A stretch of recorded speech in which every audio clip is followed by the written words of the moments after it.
Ya eyyühellezine amenu diyor. Evvela iman edenler diyor.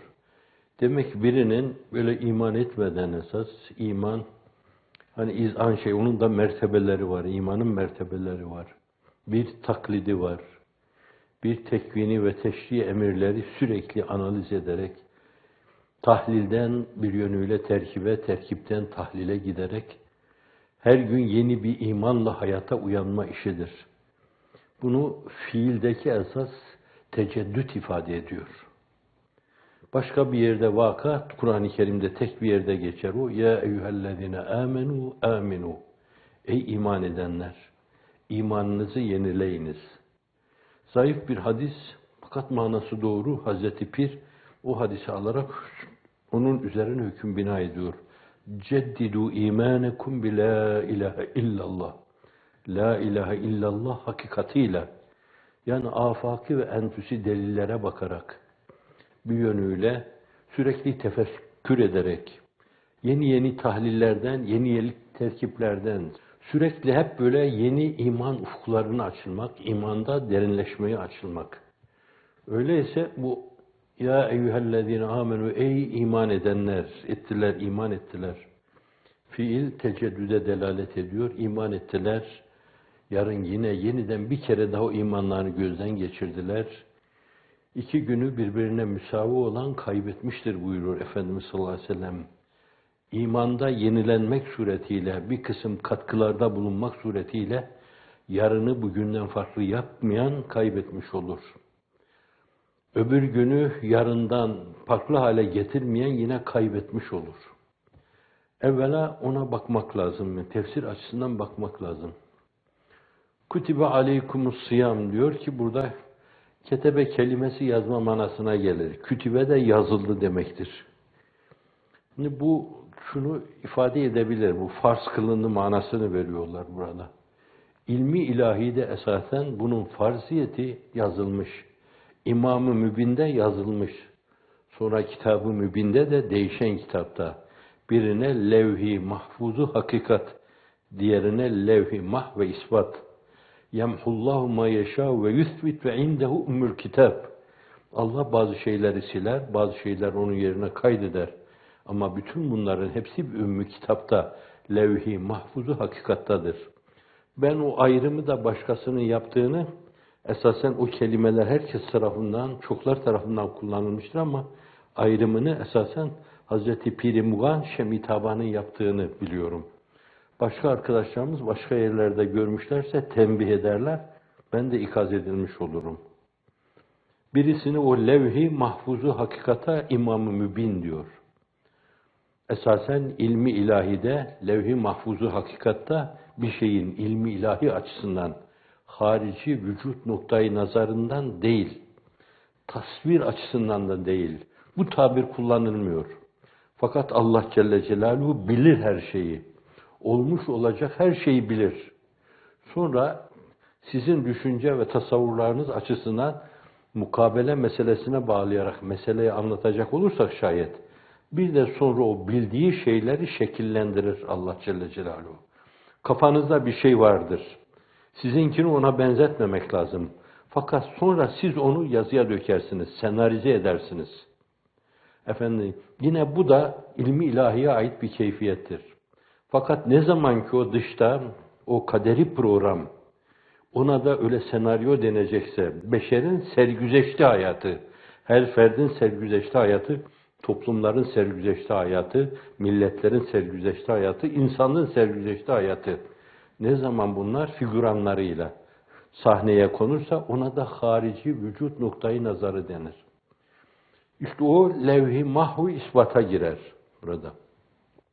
Şimdi kütübe aleyküm dendiği zaman da başta levh-i mahfuzu hakikatta esasen oruç yazılmıştı sizin için. Kema kütübe alellezine min kablikum sizden evvelkilere yazıldığı gibi. Buradaki farklılık mesela şöyle buyururdu. Ya eyyühellezine amenu kütübe aleyküm eyyühen nas as-siyamu falan derdi. Öyle değil yani. Demek ki size orucun farz kılınması bir çeşit farz kılınıyor. İlmi ilahide öyle. O mesele öyle takdir edilmiş. Ama diğerlerine gelince o teşbihle sizden evvelkilerine yapıldığı gibi müşebbehin aynı değildir yani. Demek ki sizden evvelkilerine bu oruç farz kılınmış ama farklı bir oruç yani. Belki su içme mubah kılınmış. Belki 2 ay oruç tutma farz kılınmış. Belki yarım ay oruç tutma farz kılınmış. Fakat namaza bakılacak olursa Museviler için 50 vakit namaz diyor. Sıdk ile eda edilince 5 vakit namaz 50 vaktin sevabını eyler hak ata diyor. Süleyman Çelebi Mevlidinde. Miraç münasebetiyle, Miraç bahsinde diyor bunu. Evet, bir de o meseleye dikkati çekmek lazım yani. Kütübe aleykümüssiyam, oruç size farz kılındı. Yani başta ilmi ilahide belirlendi. Sonra o tasarlandı. Ondan sonra da harici vücut dışa aksettirildi. Size bir mükellefiyet olarak takdim edildi. Sonra siz o siyamı saim olarak bence temsil ettiniz. Bakın mesela hangi yollardan geçiyor, cerrahlardan geçiyor. Ama bu size mahsus bir ceza gibi bir şey değil. Sizden evvelkilerine de yapmıştı. Demek ki onların da esasen seyir ilallah, seyir fillah, seyir meallah mevzuunda Allah'a doğru seyri sülûki ruhanilerinde tabiri diğerle gerçek insan olma yolunda onlara da farz kılınmış bir şeydi. Fakat o zamanın şartlarına göre, konjonktüre göre bir farklılık içindeydi. Çünkü sizinkini anlattıktan sonra onlarınkini bir teşbihle anlatıyor. Farklı yani. Onlara da böyle olmuştu. Gibiydi diyor. Aynı değil, gibiydi diyor. Öyleyse onlar kendilerine ait şeyleri bir hakkın eda ettiler mi, etmediler mi? Çok yerde eski ahitte de görülüyor. Bazı tahriflerle de karşılaşılabiliyor. Belki değiştirdiler bazı şeyleri, namazı da değiştirdiler, belki namaz vardı. Ama mesele-i salv, sadece ağlama duvarı dibinde veya mabetlerinde, havralarında, işte mezamirden, uşak makamında bazı şeyler tilavet etmek veya ağlama duvarı dibinde makatlarını oynatmak suretiyle sürekli böyle yapma şeklinde Rabbimize karşı kulluklarını eda ediyorlar. Eğer eski ahitte mesele onlara öyle emredilmişse gayet normal. Onlar o vazifeyi yapmak suretiyle mükellefiyetlerini yerine getirmiş olurlar. Onların yaptığı o şey namazda bile sizinkine benzemez.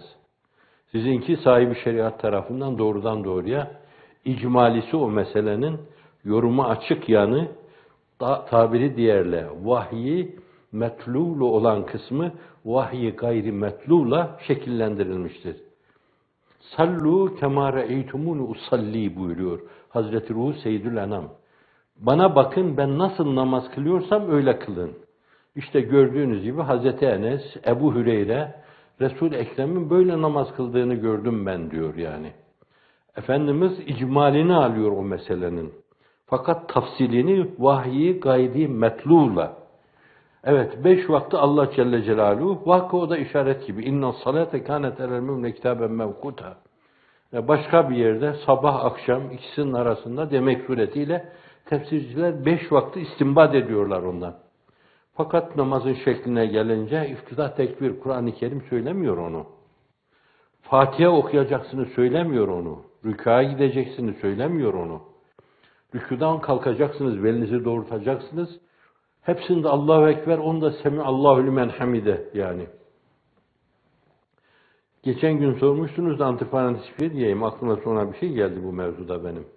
Hani namaz bir yönüyle belki de insanın varoluşu, dünyaya gelişi ve aynı zamanda yeniden öbür tarafa gidişi ve yeniden doğruluşu, bunu sembolize eder bir ibadet şeklidir. Siz bir kere başta bir var oluyorsunuz. Kemerbeste ubudiyet içinde Allah karşısında el pençe divan duruyorsunuz. Bu dünyevi varlık gibi. Sonra bir yönüyle ölüm satım mailine giriyorsunuz bir yönde. Ölümün keşif kolları, bu sizi iki büklüm ediyor, asa gibi rükûa sevk ediyor. Adeta bir kere daha diriliyorsunuz. Semiallahu limen hamide diyorsunuz, diriliyorsunuz. Bunu isterseniz son bahsu vadel mevte verebilirsiniz.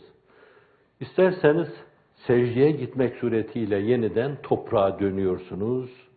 Ondan sonra bir daha kalkıyorsunuz. Hallac oluyorsunuz, hercü merc oluyorsunuz orada. Fakat derliyor, toparlıyor. Zerrat-ı asliyenizle sizi yeniden ihya ediyor. Siz olduğunuzu duyuyorsunuz. Siz olduğunuzu tanıyorsunuz. Çevrenizi de tanıyorsunuz.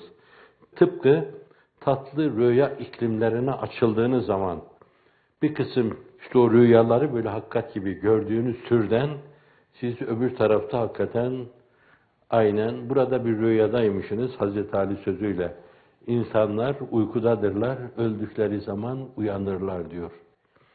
Bu hayatın öbür hayata nispeten esasen yaşama tarzı, işte üslubu, duyduğu şeyler, bütün bunlar rüyada duyulan şeyler gibidir. Uyandığı zaman hakikat duyar. Demek ki gerçek uyanma esas gözün açılması. Her şeyin mahiyetü nefsül emniyesine uygun duyulması öbür tarafta olacak.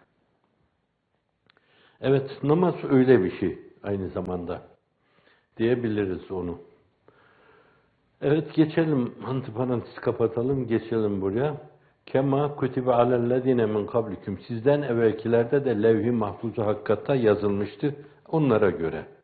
Ondan sonrakilerine de onlara göre, ondan sonrakilerine de ona göre. Sonra ahir zamanda kıyamete kadar gelecek. Nebi Zişan'ın şeriatında o da size göre. لَعَلَّكُمْ تَتَّقُونَ. Allah Celle Celaluhu orucu size farz kıldı. Bu da sizin için esas takvaya yürüme mevzuunda bir köprüdür. Takva tettekûn kelimesi diyor yani. Biraz böyle o takva dairesine girme, kapıyı zorlama gibi, açılmıyor gibi olacaktır. Bir kısım sıkıntılara maruz kalacaksınız. Bir kaderil keddi tüktesebül meali. Meşakkat miktarı mali elde edilir. Ne kadar zorluklara maruz kalıyorsanız Cenab-ı Hak o kadar fevzü necatta bulunur. Ve hasebil mağnem el mağrem. Tersine çevirin. Ve hasebil mağrem el mağnem. Bir taraftan dersiniz ki ne kadar cereme çekme varsa karşılığında o kadar mükafata erme var. Bir taraftan da ne kadar mükafata mazhar iseniz bence onun da o kadar sıkıntısı vardır. Ona ulaşmak için. Tersine çevirdiğiniz zaman göreceksiniz onu. Şimdi tettakun kelimesi demek ki bir zorlama meselesi var. Orucu böyle tutarsanız şayet ve bu mevzuda takvaya hahiş ishar ederseniz, takva nedir yani? Cenab-ı Hakk'ın emirlerini yerine getirmek suretiyle hakkınızda akıbet itibariyle endişe ettiğiniz şeyler karşısında Cenab-ı Hakk'ın inayetine, himayesine, riayetine, kilaatine sığınma demektir. Takva bu. Vikaye kökünden gelir. Korunma istiyorsanız takva dairesi içine gireceksiniz. Takva dairesi içine girdiğiniz zaman ancak sizin için mahsı fezail olan veya nur efşan şeyler olan hakikatlardan da ancak o zaman istifade edebilirsiniz. Yoksa bazı şeylere gözleriniz kapalı gider, farkına varamazsınız. Daha ikinci surede Elif Lam Mim Zalikel Kitabu La Raybe Fi Hüden lil Muttakin diyor. Hidayetin hidayet olduğunu duymak, yani dalaletten, sapıklıktan onu ayrı görebilmek. Esasen o mevzuda, o hidayet yolunda mesafeler kat etmek suretiyle doyma bilmeyen bir köylan gibi sürekli koşmak.